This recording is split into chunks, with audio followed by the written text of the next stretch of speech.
According to Glenn Beck, Saturday's 828 Restoring Honor rally will not be a Tea Party event, though groups like Freedom Works and Americans for Prosperity are involved. Will not be political at all. Sarah Palin will be there. And it won't be about any one religion, even though he scheduled the rally on Saturday, he said, so nobody would have to work on the Sabbath.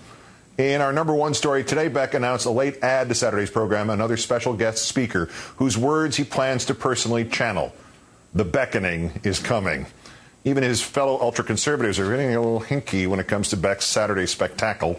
Right-wing blogger Eric Erickson wondered aloud to Politico that Beck may be doing these events for himself rather than for the movement.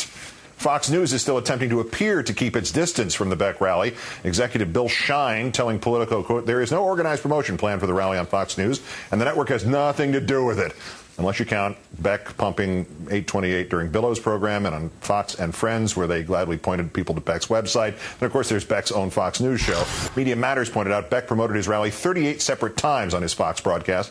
This week, Fox News even rolled out a nifty Road to Restoring Honor graphics package for the Beck thing they have nothing to do with. And then there's the Fox News end of days style promo.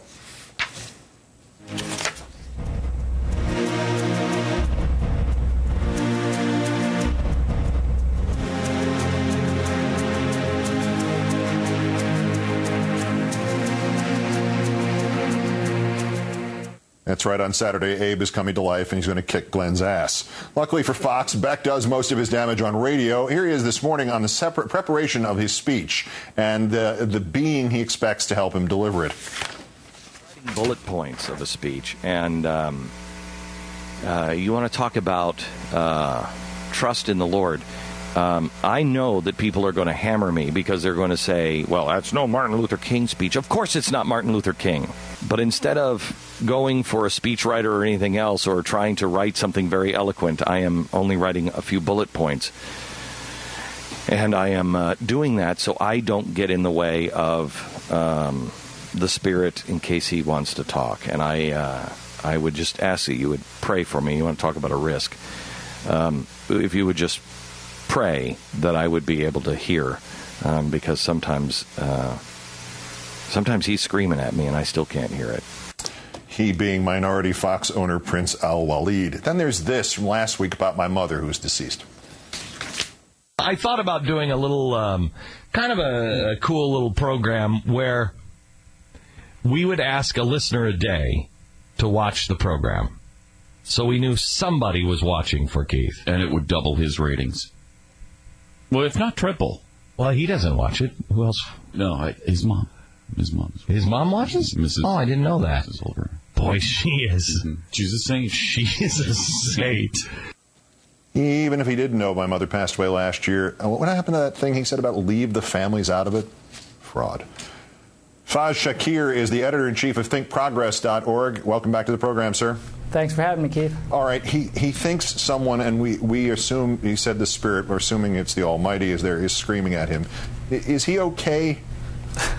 Glenn Beck is a self-professed rodeo clown, Keith. You know. I mean, he's somebody who has said openly that if you take what I say as the gospel, you're an idiot. That's a good admonition for all of us, that he is, of course, somebody who sees himself as some kind of messianic figure for the angry, for the aggrieved, for the wronged. And the ego on the guy is amazing. So is he okay? No, of course not. The guy is insane. On the radio program today, God will wash this nation in blood if he has to. So now he's invoking John Brown rather than God. But he doesn't have to. He said, put your faith in God and push people again to go look at gold.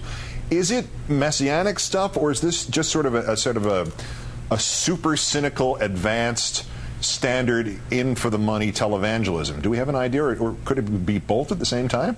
Well, I think he wants to see himself as the leader of people who are, I think, carrying the white man's burden, quite honestly. He sees the discord in the country, the economic distress of people who can't find jobs in poor areas.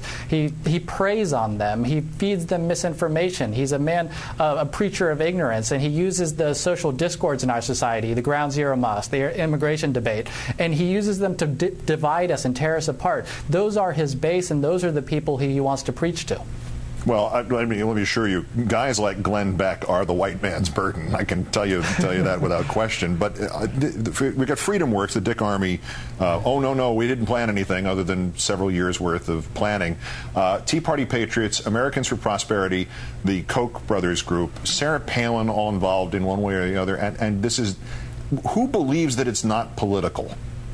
Besides himself, I don't know anybody who does, and I think it's just a talking point to, of course, get us to buy into the nonsense that he's selling. Of course, if he wanted to be a unity rally in the spirit of Dr. King, he would have invited prominent liberals, prominent progressives, prominent Democrats to join him. He did not. Ted Nugent's going to be there. He's got a lot of angry people who've got something to sell, and of course, as you mentioned, the Americans for Prosperity, the Koch-funded Americans for Prosperity, is bussing people in for this event, and it's very much a political event. He says it's for fundraising for the troops. And I looked at this, and if you look at the website, there's fine print at the very bottom, Keith, of the contribution, and it says, all contributions made to the Special Operations Warriors Foundation will first be applied to the costs of restoring Honor Rally. So he's a multimillionaire, and yet he's using the money that he's getting to pay off this rally in the first place. So anything that's left over will go to the troops. If he's really honest about wanting to commit to the troops, he should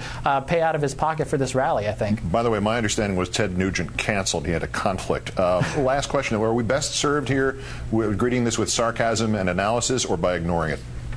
I think we have to take him seriously, quite honestly, Keith. He's got a lot of people who are going to come in. He sees himself as a Martin Luther King figure, and there's a lot of people who buy that nonsense. And I think if there's one thing that we get out of this, Keith, is that this is an opportunity to reflect on Martin Luther King's legacy. I took a second to go look at Dr. King's speech, and I thought I'd close by just referencing one line of it. He said in his famous August 28, 1963 speech, in the process of gaining our rightful place, we must not be guilty of wrongful deeds. Let us not seek to satisfy our thirst for freedom by drinking from the cup of bitterness and hatred. Faiz Shakir, Editor-in-Chief at Think Progress. Thanks for your time tonight. Thank you, Keith. That's Countdown.